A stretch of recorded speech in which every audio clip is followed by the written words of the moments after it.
te unjo como doctor. No, ¿verdad? Sin realmente saber si esta persona califica como doctor o es capaz de ejercer el rol de doctor. Y lastimosamente este patrón dentro de nuestras iglesias nos ha llevado a mucho abuso, a mucho maltrato y a mal manejo de las iglesias locales, porque tenemos a personas quienes han autodenominado pastor o han sido nombrados pastor, quienes no califican o no son capaces de ejercer el rol de pastor.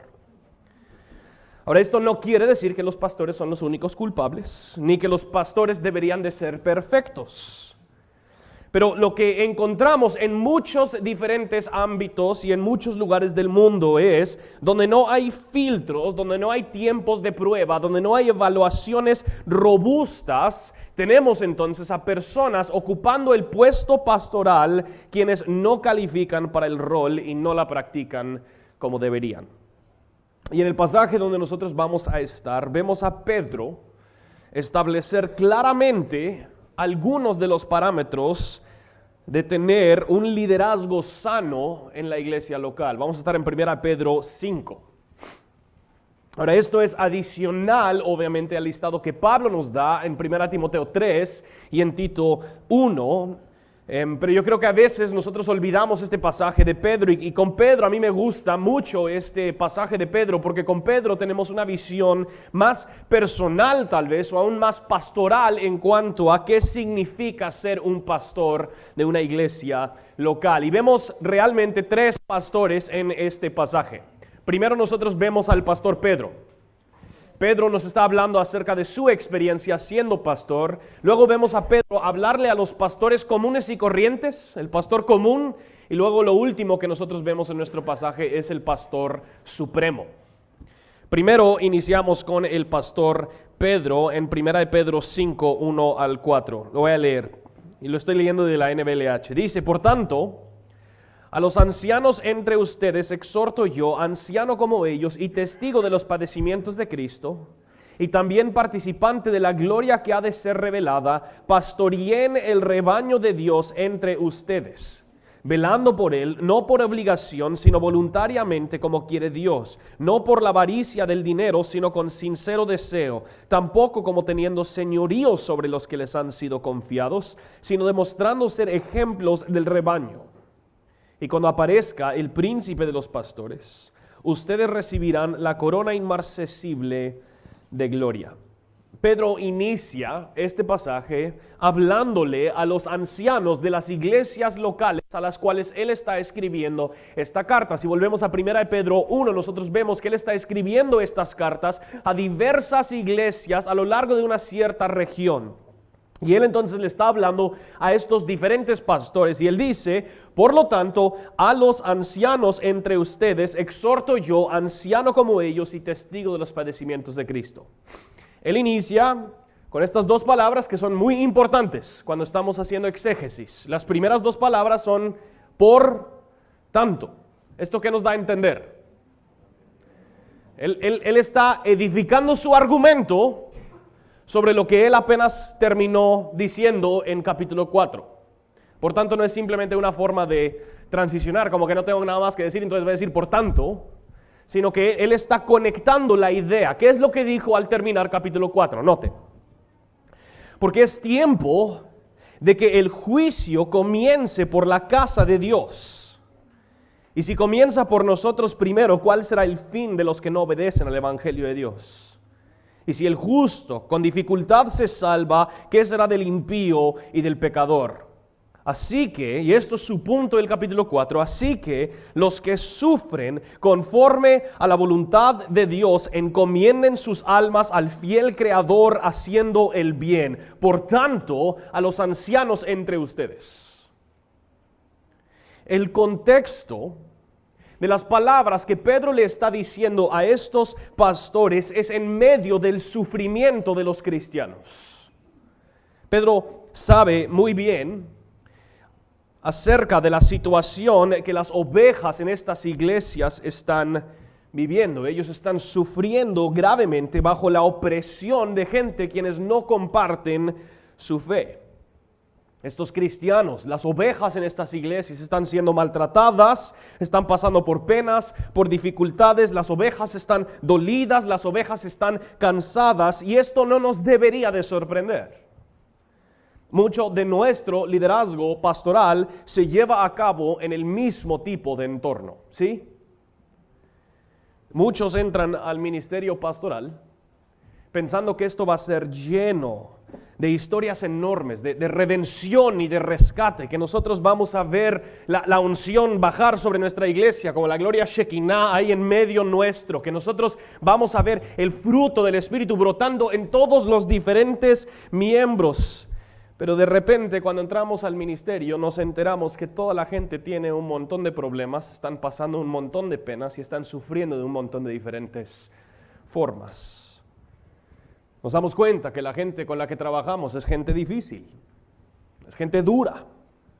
Están pasando situaciones difíciles, las cuales nosotros ni tenemos idea cómo resolver en muchos de los casos. Y cuando nos enfrentamos con esta dura realidad de lo difícil que es pastorear a ovejas, lo más fácil es tomar una decisión que muchos pastores han tomado.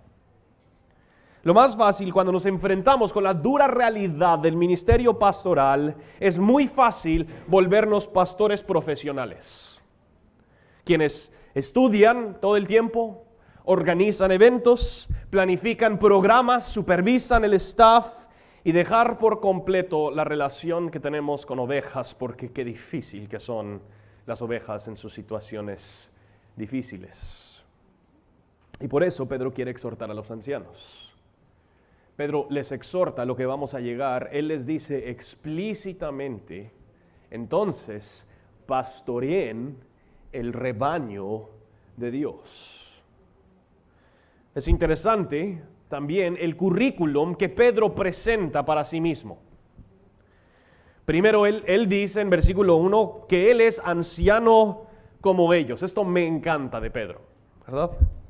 Pedro podría haber dicho, yo soy Pedro, el apóstol de los apóstoles. Él podría haber dicho, ¿no se recuerdan? Yo soy el que predicó ese gran mensaje donde 3,000 personas se convirtieron en un solo día. Cayeron lenguas como fuego encima de la gente. Ese soy yo, ¿verdad? Pero la humildad con la que Pedro se trata a sí mismo. Yo soy pastor, igual que ustedes. Mi currículum que respalda lo que yo les digo, no es que yo soy mejor ni mayor, sino que yo soy igual. Estamos en las mismas. Pastor como ustedes. Y luego él dice, testigo de los padecimientos de Cristo. Otra vez, su currículum no va en función a él. Él podría haber dicho que él es el que le siguió a Jesús. Él fue uno de los 3 quienes lo vieron transfigurado. Él era uno de los discípulos amados, pero Pedro como pastor se define en función a la obra de Cristo en la cruz. Él vio a Cristo morir. Y no solo lo vio morir, Pedro también Pedro también fue testigo de la misma tumba vacía. Y por eso, como resultado, Pedro reconoce que él es participante en la gloria que va a ser revelada. Pedro les viene hablando a lo largo de esta carta acerca de la gloria futura que ellos van a experimentar. Y obviamente Pedro va a decir esto con mucha convicción porque él se paró en la tumba vacía. Claro que hay una gloria futura. Yo estuve en la tumba vacía. Su currículum entonces para animar y amonestar a los pastores de las iglesias que recibirán esta carta es que él también es anciano y que él fue testigo de la muerte y de la resurrección de Cristo. No es todo lo que él ha hecho en función de la iglesia, no es todos los libros que él ha escrito, las conferencias donde él ha predicado. La razón por la cual Pedro quiere que ellos le hagan caso es porque él es igual como ellos y él es testigo de la obra de Cristo. La identidad de Pedro no está amarrada a lo que él ha hecho para Cristo. Su identidad viene de la obra de Cristo. Hoy en día yo creo que nosotros estamos viviendo en una situación eclesiástica donde hay muchos pastores quienes encuentran toda su identidad, todo su valor, toda su importancia en lo que ellos hacen dentro de la iglesia local. Y ellos te explican por qué es que ellos son importantes y usualmente tiene muy poco que ver con Cristo y mucho que ver con sus logros. Estábamos hablando ahorita afuera con Alex de pastores quienes aun cuando se les encuentra algún pecado, cuando saben que hay algo que ellos hicieron para descalificarlos, ellos no están dispuestos a decir, sí, yo fallé, pero mi esperanza no está en mí, no pongan su esperanza en mí, pongan su esperanza en Cristo. En vez de hacer eso, ocultan o cambian la historia o se esconden o simplemente van a otro lugar. ¿Por qué? Porque toda su identidad está amarrada al ministerio. Y un liderazgo sano en una iglesia va a encontrar a pastores quienes definen toda su identidad en base a la obra de Cristo. Esto es lo que nos dice el pastor Pedro. Y Pedro le está hablando a los ancianos entre ellos. Entonces, un pequeño punto aparte completamente gratis. No les vamos a cobrar por este. Nosotros usualmente hemos llamado a los líderes de las iglesias pastores, pero históricamente se les ha llamado ancianos. De hecho, el uso de pastor como título dentro del Nuevo Testamento no se encuentra. Nosotros el único que encontramos es Efesios 4, donde es pastor maestro, pero aún así no se refiere a un título de una cierta persona, se refiere a este grupo de personas quienes están llevando a cabo la tarea de enseñar y pastorear. Pastorear a lo largo de la Biblia es un verbo que explica lo que hacen los ancianos. Ahora, el otro título que se usa en el Nuevo Testamento es el de obispo, y nosotros como que nos atemorizamos un poquito con ese título porque hay otras iglesias que usan obispo, pero obispo es simplemente un supervisor. Y estos títulos, anciano y obispo, eran utilizados de una forma intercambiable, donde a veces se hablaba de los obispos que son ancianos o de los ancianos quienes obispan. Obispar es un verbo en el Nuevo Testamento y lo vamos a ver más adelante. Adicional, esto también es gratis. En todo el Nuevo Testamento la palabra ancianos, cuando es en referencia a los líderes de la iglesia, es usada en plural. Plural. El plan de Dios para su iglesia no es que tenga un pastor o un anciano, es que tenga pastores o ancianos. ¿Por qué? Porque la iglesia ya tiene un pastor supremo, ya tiene un pastor titular y es Cristo. Y los demás somos subpastores bajo su pastoreo. Entonces Pedro se está dirigiendo a los pastores, a los ancianos de estas iglesias. Noten lo que él les dice en 2 y 3. Pastoreen el rebaño de Dios entre ustedes, velando por él no por obligación, sino voluntariamente como quiere Dios. No por la avaricia del dinero, sino con sincero deseo. Tampoco como teniendo señorío sobre los que les han sido confiados, sino demostrando ser ejemplos del rebaño. Según lo que nos dice Pedro, los ancianos tienen dos tareas principales: pastorear y supervisar. Pastorear y supervisar. Los ancianos primero pastorean. La tarea principal es pastorear el rebaño de Dios. Ahora, obviamente, esto depende mucho de la metáfora de pastorear a ovejas.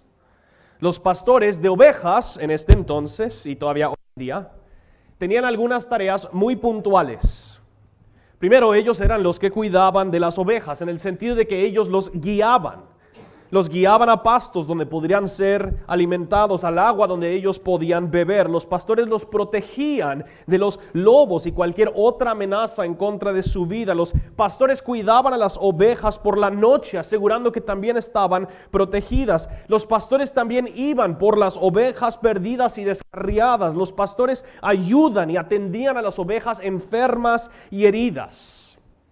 Y en ese sentido, metafóricamente o espiritualmente, los pastores así operan dentro del rebaño de Dios. Nos corresponde asegurar que las ovejas son alimentadas.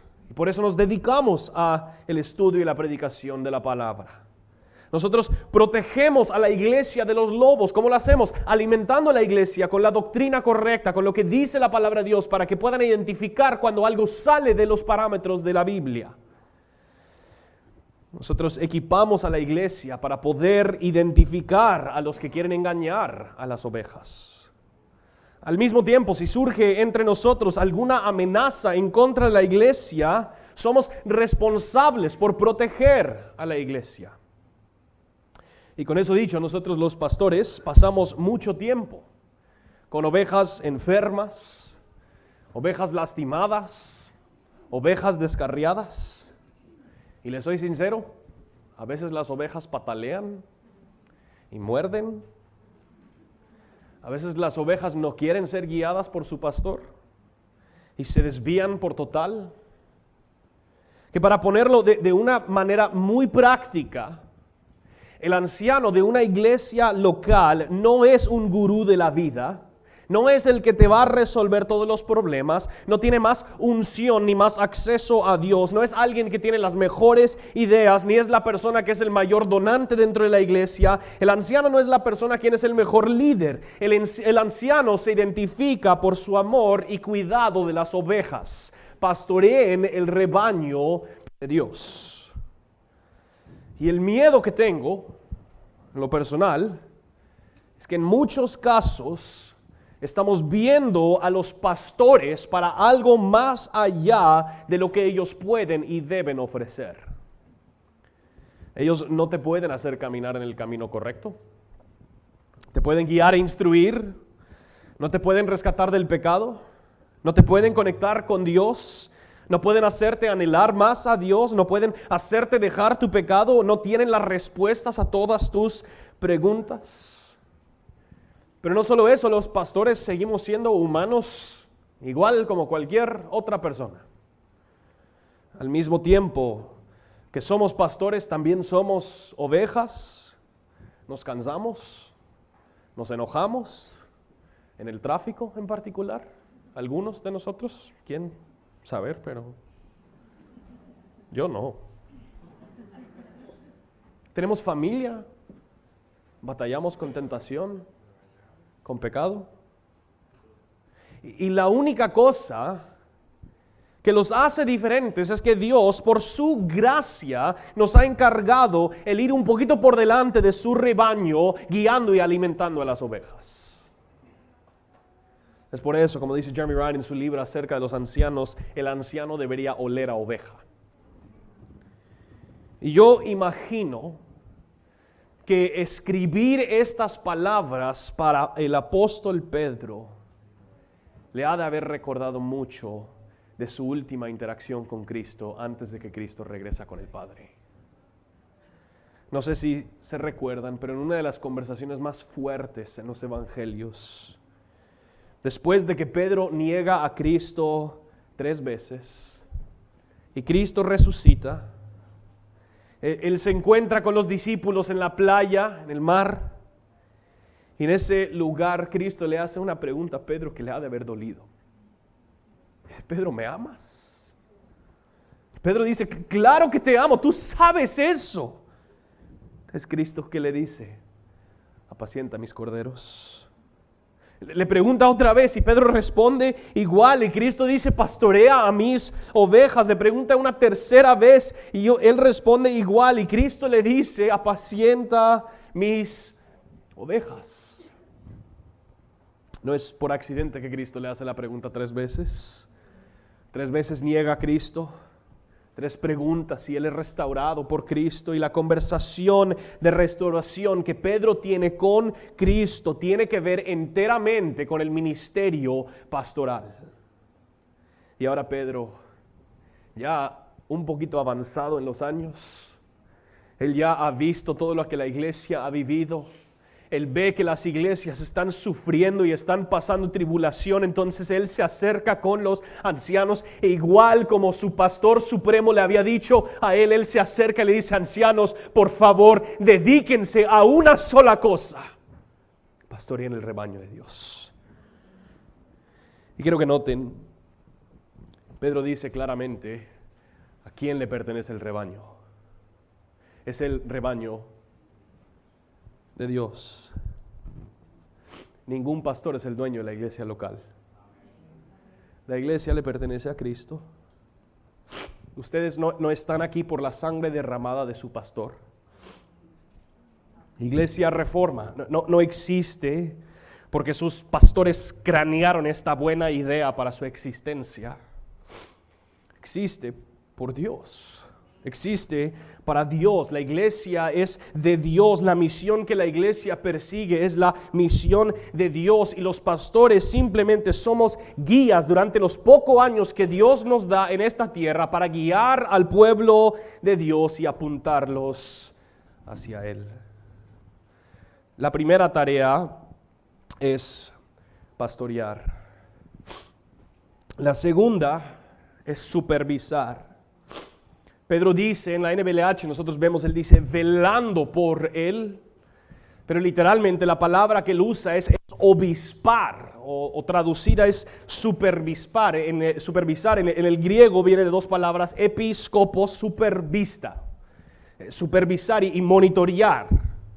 La idea no es simplemente que los pastores atienden las necesidades, cuidan y alimentan, pero hay un elemento de liderazgo y de rendición de cuentas. Parte de la tarea que Dios le ha dado a los pastores no es simplemente cuidar a la gente cuando están dolida, pero también estar supervisando, observando y ayudando a las personas. Y yo creo que aquí es donde a veces nos cuesta un poquito este concepto.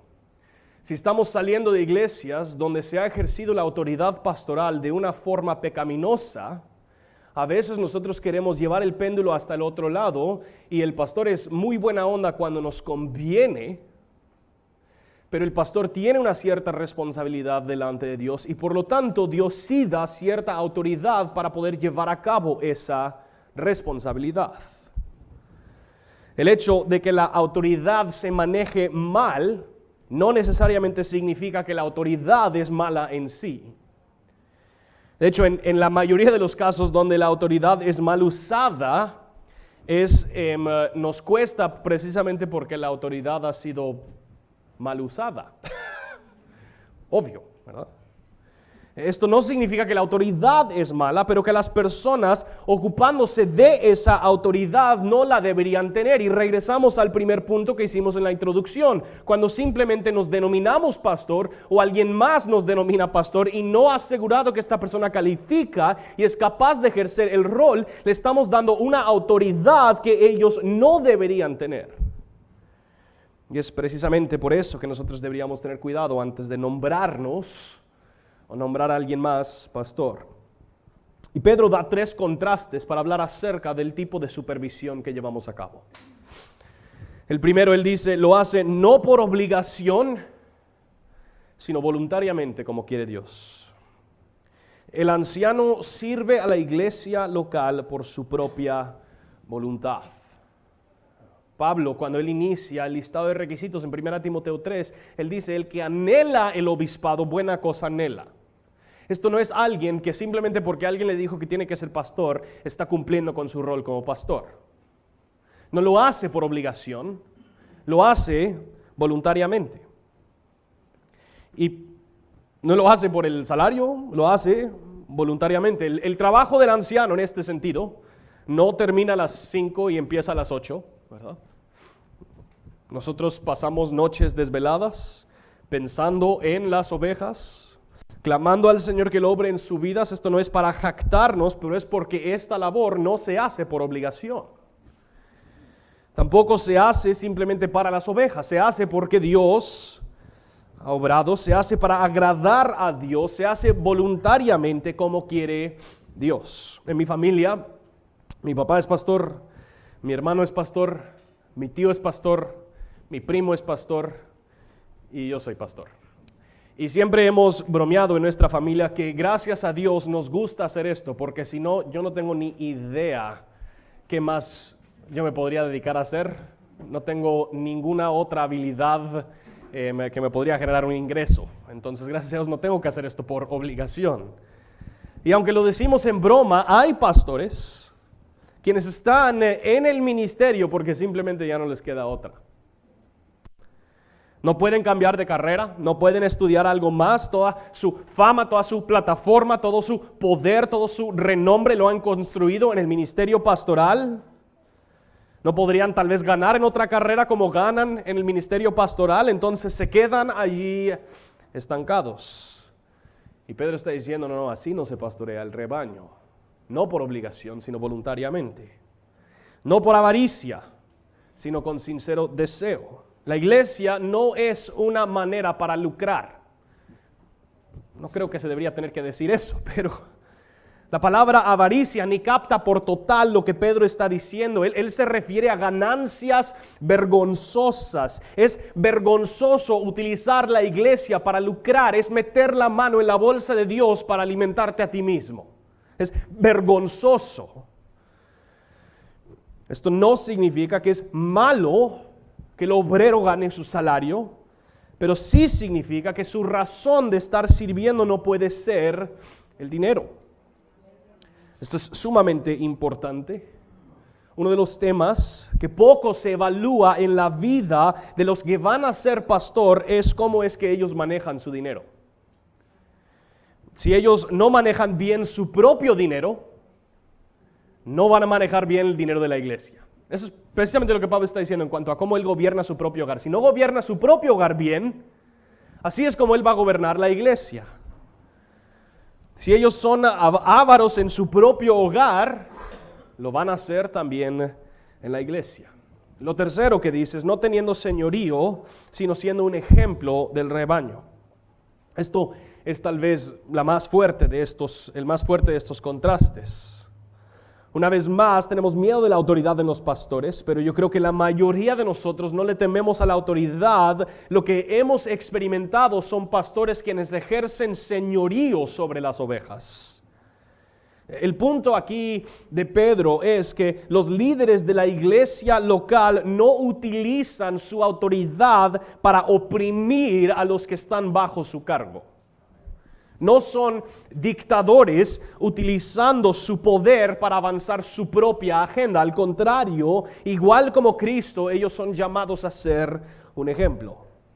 Cristo mismo habla de esta diferencia en liderazgo en Mateo 20, versículo 25 al 28. Dice, Jesús llamándolos junto a él dijo, ustedes saben que los gobernantes de los gentiles se enseñorean de ellos, y que los grandes ejercen autoridad sobre ellos. No ha de ser así entre ustedes, sino que el que entre ustedes quiera llegar a ser grande, será su servidor. El que entre ustedes quiera ser el primero, será su siervo. Así como el Hijo del Hombre no vino para ser servido, sino para servir y para dar su vida en rescate por muchos. En este pasaje Cristo nos da el contraste. Pedro les llama a que no tengan señorío, pero que ellos sean ejemplo. Más claramente en este pasaje vemos el ejemplo que deberían ser los ancianos. Deberían ser como Cristo. En vez de usar su autoridad, Cristo, para oprimir, Cristo utilizó su autoridad para servir. Vemos esto en Filipenses 2. Aunque existía en forma de Dios, no consideró el ser igual a Dios algo a que aferrarse, sino que se despojó a sí mismo tomando forma de siervo.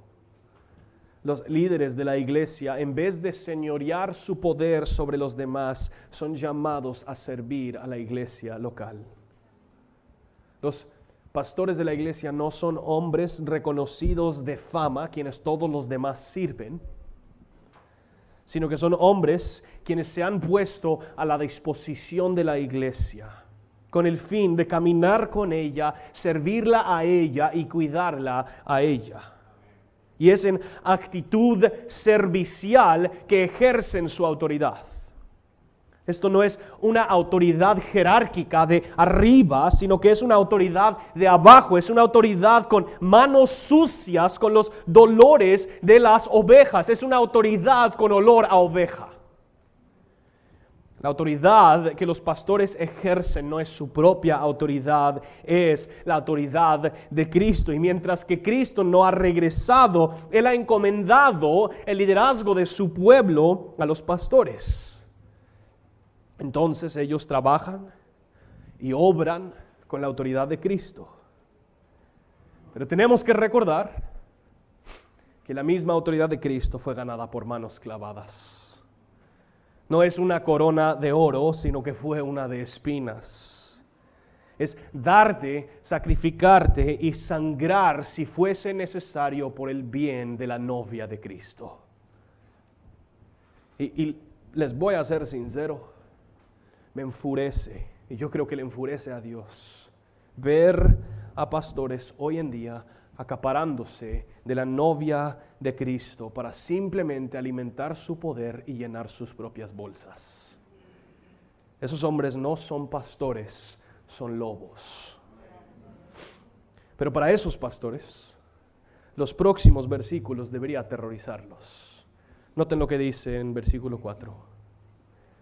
Y cuando aparezca el príncipe de los pastores, ustedes recibirán la corona inmarcesible de gloria. Todos los pastores se van a enfrentar cara a cara con Cristo. Van a rendir cuentas delante de Él de cómo es que ellos han pastoreado a su rebaño. Quiero que imaginen que yo tuviera que tomar un viaje muy largo por varios años.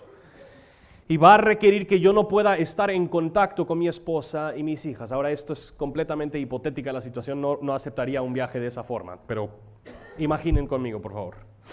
Yo no las podría ver, ni las podría hablar. Entonces, por no poder estar con ellas, yo tendría que buscar a alguien más quien podría ser mayordomo de mi familia mientras que yo ando fuera. Y como mi familia vive en Guatemala, pues yo necesitaría a alguien que conoce el contexto, pero que también entiende las necesidades de mi familia. Que sabe que mi familia, siendo una familia extranjera, va a tener tal vez ciertas necesidades legales. Y que mis hijas, siendo pequeñas, van a tener ciertas necesidades médicas. Y mi esposa ahorita está embarazada, seguro que no me diría si está embarazada, pero ahorita ella tendría necesidades también médicas. Entonces yo le dejo a este amigo, a este mayordomo, yo le dejo todas las instrucciones de lo que necesita mi iglesia y mi familia, y le encomiendo yo a mi familia. Le digo yo voy a regresar, podemos tú y yo estar en contacto, pero necesito por favor que mientras que yo estoy fuera, tú cuides de mi familia. Y de ahí me voy. Y de vez en cuando me envía comunicación diciendo, mira, estoy cuidando a la familia, no te preocupes, todo va bien. Y poco a poco se va reduciendo la cantidad de comunicación y yo regreso a Guatemala. Y al regresar a Guatemala me doy cuenta que no siguió ninguna de las instrucciones que yo le había dejado. De hecho, mi familia está viviendo en otro apartamento, en un sector peligroso de Guatemala porque les quitaron la casa por no hacer los pagos que ellos deberían hacer. Mis hijas no habían sido atendidas por un médico en todo el tiempo que yo estaba fuera. Estaban viviendo sin ningún tipo de ingreso porque este amigo se había quedado con todo lo que yo había dejado. Ahora, los que somos esposos y papás aquí, imagino que empezaríamos a sentir un poquito de furia en esta situación. Sería muy difícil no perder el control por total con mi cuate que yo le había confiado a mi familia. Yo quisiera buscar venganza personal. Yo hubiera creído que por la relación que nosotros tenemos, él hubiera cuidado de mi familia, tal y como él se había comprometido a hacer. Y resulta que él llegó y él hizo lo que le dio la gana, sin que le importara las instrucciones claras que yo le había dejado y sin que le importara el hecho de que yo iba a regresar. Y mis hermanos, Cristo es el novio y Él se ha ido. Y Él va a regresar y Él ha encargado a su iglesia, a pastores, para pastorear a su iglesia, para cuidar de su novia, su familia. Cristo no va a permitir que hombres se lleven a su novia para hacer con ella lo que se les ocurra. Pero por otra parte, pastores quienes pastorean bien serán recibidos con una corona inmarcesible. El pastor no pastorea por la gloria que esta tierra nos puede dar. Lo hacemos para agradar al Pastor Supremo. Es en esa libertad que entonces nosotros podemos a veces decirle a las ovejas las cosas difíciles que ellos tienen que escuchar. Porque yo no puedo vivir mi vida para agradar a las ovejas. El Pastor Supremo va a venir y Él me va a pedir cuentas con lo que nosotros hicimos con su iglesia. No pastoreamos para quedar bien. No predicamos para quedar bien. No lo hacemos para llenar nuestro espacio. Pastoreamos para honrar a Cristo, el Pastor Supremo. Una iglesia sana va a tener un liderazgo sano. Y un liderazgo sano va a pastorear el rebaño de Dios y va a supervisar el rebaño de Dios. Y lo va a hacer para la honra del Pastor Supremo. Porque a final de cuentas, cuando Él llega, nadie va a estar hablando del Pastor Justin. Nadie va a estar hablando de Iglesia Reforma. Nadie va a estar hablando de Acts 29. Van a estar hablando de Cristo. Porque el Pastor Supremo va a venir por su iglesia y nosotros enamorados con su hermosura y nosotros completamente abrumados con su grandeza, vamos a rendirle a Él absolutamente toda la adoración por las cosas pequeñas que Él nos permitió hacer mientras que teníamos vida. Así que mientras que pastoreamos su rebaño, esperamos la venida del Pastor Supremo. Padre, pedimos que tú nos hagas líderes fieles a tu palabra. Padre, pedimos que tú nos hagas personas íntegras, pastores íntegros, quienes viven lo que predican, quienes buscan primeramente honrar a Cristo, quienes obtienen toda su identidad de Cristo, quienes viven y dependen de Cristo. Haznos pastores quienes no se preocupan por su propia fama, sino que busca el reconocimiento del nombre de Cristo, buscan la fama de Cristo. Padre, pedimos que aun cuando salimos de aquí no estemos hablando de las personas quienes estuvieron aquí. Padre, ayúdanos a ver más claramente a Cristo y ayúdanos a los pastores a apuntar a las ovejas a Cristo. Gracias, Padre, por el enorme privilegio que es servir a tu iglesia. Y pedimos, Señor, que tú seas honrado en lo que hacemos y decimos. En el nombre de Jesús oramos. Amén.